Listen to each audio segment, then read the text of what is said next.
Acne is one of the most common skin conditions. Although it is common, getting accurate information about this condition can be a bit scarce, making it difficult to achieve a flawless skin. On today's episode of the Skin Therapy Show, we are going to bring to you an expert who is going to tackle all your questions in regards to this condition. Thank you for joining me right here at the Southern Sun Mayfair Hotel. My name is Serendanu Teshner, and this is the Skin Therapy Show.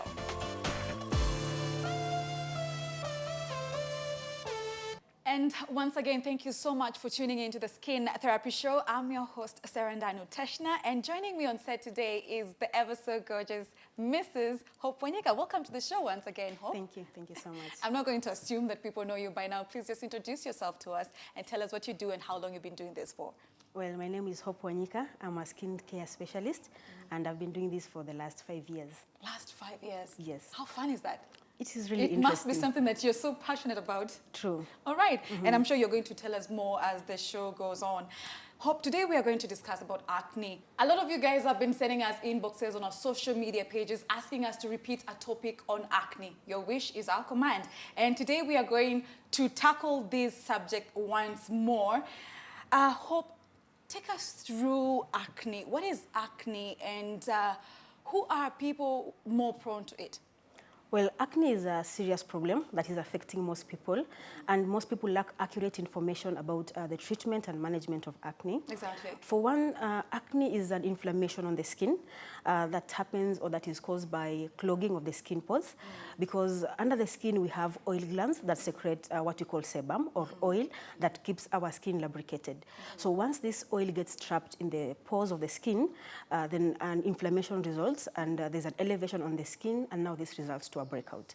So this is more prevalent on teenagers or the teen age, that is between 12 years to 25, mostly caused by fluctuations on hormonal imbalances, but it can also affect adults as well. Okay. Yeah. All right. Hope, I'm sure like a lot of young guys do not know the difference between acne and pimples, just normal pimples. What is the difference, in your own words? Well, pimples is simply a form of acne as well, but it's a little bit mild, because an acne flare is characterized by a lot of blackheads on the skin, or a lot of inflammation on the skin that has whiteheads, and it's a little bit painful and severe to the touch, but pimples are a little bit milder, although it is still a form of acne. Okay. Yes. Where are the areas in the body that are, most likely to be affected by acne? Well, you'll find mostly acne affecting on the face, but it is still possible to find acne on the chest and also on the back. Yes. What are the external and internal factors that cause acne? Well, let's start with the internal factors, because this is very serious. Mostly there's hormonal imbalances. As you know, the preteen or the teenage, that's when we have a lot of hormonal changes happening in the body system. So that is one of the factors that affect or contribute to acne. You'll understand that as ladies, maybe they have their menstruation. So during that time, there's also hormonal imbalances, which also results to acne. Is that acne or just normal pimples? Because I'm sure we know, like, sometimes they just pop up in certain areas. So is that acne or just normal pimples that appear maybe once in a month? Yeah, that's a good question. Like I'd said before, pimples are still a form of acne. So this we can say is pimples is just a simply milder form of acne, and that is why we can see maybe happens during the menstruation time. Also, when somebody is pregnant, we find that there are also hormonal changes happening in the body that can also result to acne. But now the external factors. This is mostly about cosmetics, what people apply on their skin. As long as the skin pores get clogged, then definitely somebody is going to have acne. So it can be affected by the cosmetics that people are using, as well as the environmental factors, dust, and anything that might clog the skin surface that can result to acne. And of course, when we're talking about cosmetics, we are also, this also is about the makeup that we are using. I think the one point that we need to put clear out there is that it is just not any other makeup that causes acne. If you buy, the original makeups, they do not cause acne. Is that true or false? Well, I don't want to give misinformation here. I'm not saying that makeup can cause pimples or acne. What I'm saying is the products that we use. If we use a product that is clogging to the skin, then it might result to acne. But it's not bad to use makeup, as long as when you use these products, if you have a very good skincare regime, whereby you know how to cleanse the face, how to remove all these products that you have applied on your face, then definitely you're going to have a good face. Okay. Yeah. Just in the same topic, what ingredients are in this makeup or cosmetics that cause acne? Well, there are ingredients that we say they are clogging to the skin. If the product is too oily, because again, when we're using products, we need to understand our skin types. If I have an oily skin, for example, and I'm using products that have a lot of oil, then they might result to aggravating either the acne that I have or causing acne. So understanding the skin face type is very, very important. Yeah. And if you know that you have an oily face, for example, it's important to avoid products that contain a lot of oil. Okay. Yes. A lot of people have been saying that acne is genetic. Is that true? Well, there's some truth in that. Some studies have shown that 50% of some people will have to have acne that is caused by genetic factors. For example, maybe in the family lineage, you'll find that if somebody has maybe a parent who was prone to acne at some time, they might be able to get acne at some point. Okay. Yes. So for some cases where people, suffer from it because of genetic reasons, that means you have to deal with it for the rest of your life. Acne is manageable and acne is treatable. Okay. So it doesn't. It is treatable. It is. It doesn't matter whether it is genetic or the use of products or maybe hormonal, but if you have a good skincare regime or a skincare routine, you can be able to manage and treat acne as well. So it has to be prevented, and if it is happening, it has to be treated, and then there's also post-acne treatment. What about cases where, I have a friend who's gone to, I think, all the dermatologists in the country to try, treat this problem, but it just never seems to go away. What could be the reason? Well, the reason is mostly... it the wrong products we are using? I think the major problem is wrong information. People don't have the right information. Most people expect products to act like miracle. We never have miracle products. It's for people to know how exactly to use these products and how they are supposed to manage their skin. So we find mostly when somebody has acne, they'll go to over-the-counter maybe medications and just get a product and expect these products to clear the acne or the pimples once and for all. But it's supposed to be a routine whereby you prevent. If you have acne, you treat, and if you have treated the acne, now you manage your skincare. Okay. Yes. Speaking of treatment, tell us the different kinds of ways we can treat acne. Well, there are many options that are available. We have over-the-counter topical creams that can be used, depending on the severity of the acne. Then we have prescriptions. If, for example, the acne is too severe, somebody can go and see a dermatologist and they get a prescription. And there are also some medical procedures that can be conducted in case somebody has a very severe case of acne. Okay. Yes. And, when we talk about over-the-counter treatment, most of the pharmacies give young girls and maybe boys as well steroids. Is that advisable? Because I have personally used steroids before, and it just multiplied my acne instead of treating it.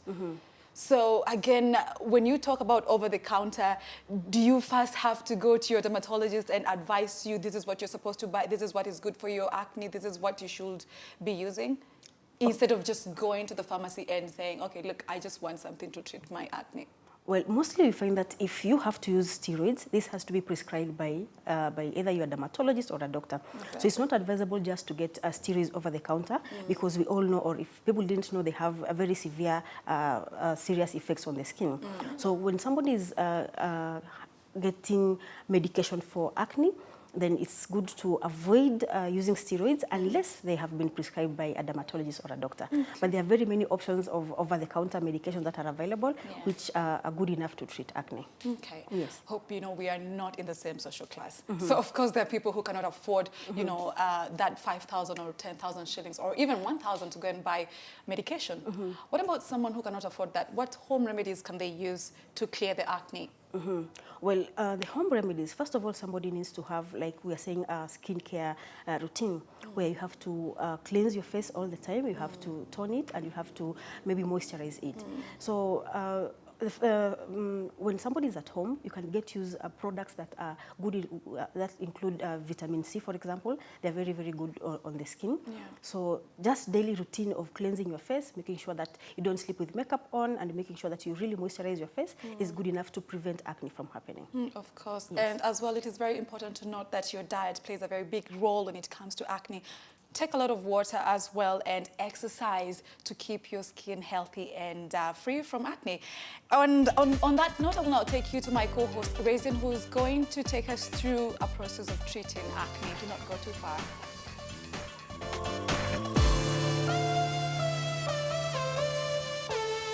So the best thing about the Skin Therapy Show is that we get to be very deliberate and practical in how you can achieve your dream skin that is acne free, and that's why we've got Humiko Akojima, aka Ako, and of course Grace will be our model, who will be demonstrating the 4-step process on how to achieve an acne free skin. So Ako, what is it? What is the first step and why is it very important?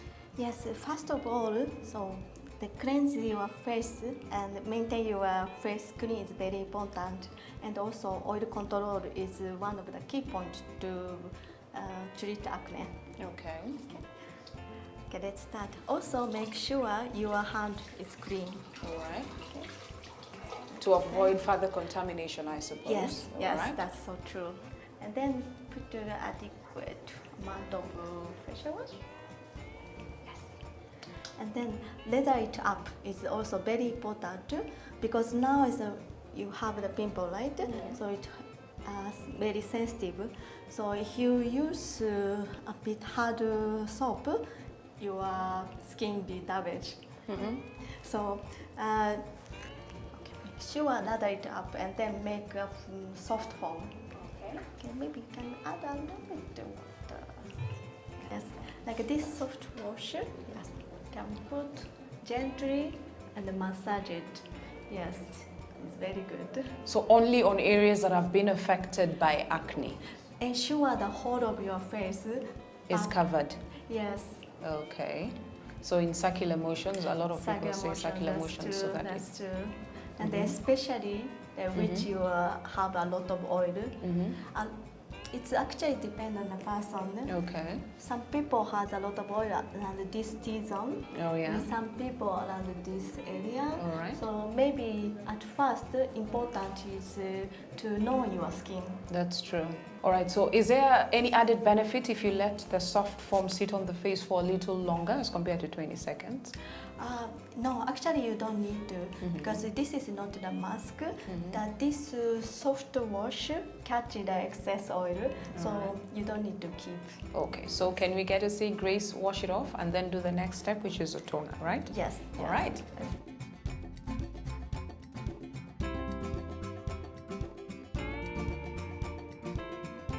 So we move to the next step. Grace has already cleansed. Now pat dry the face. Yes. So the next step is using the toner. Yes. You said what special component does this toner have that can help people with acne? Okay, the toner, this toner, acne soothing toner has the effect for control excessive sebum, also the balance the moisture, and also the tighten skin pores. So the same process with application? Yes, just using a cotton pad. All right. Okay. Softly you pat like this. Not rub. Not rub. Okay. You can just. The entire face or only areas that are acne prone? Yeah, especially that place. But of course Around it's the also cheek good. area? Yes, also Okay. if you have a pimple around this area, yes. Okay. Then should you also let it sit for a while or you can wash it off immediately? You don't need to wash off. This is also good for the moisturizer. So Okay. you just leave it. So you can actually decide to just do the 2 steps and not do the gel if you want it to stay light. Yes, that's right. Okay. So thanks Grace and Ako for your time and expertise. Thank you so I think much. we are more enlightened on how to use Acne's mentholatum product. Thank you so much. All right. So we are taking a very short break. We will be right back. This is a Skin Therapy Show. Stay tuned.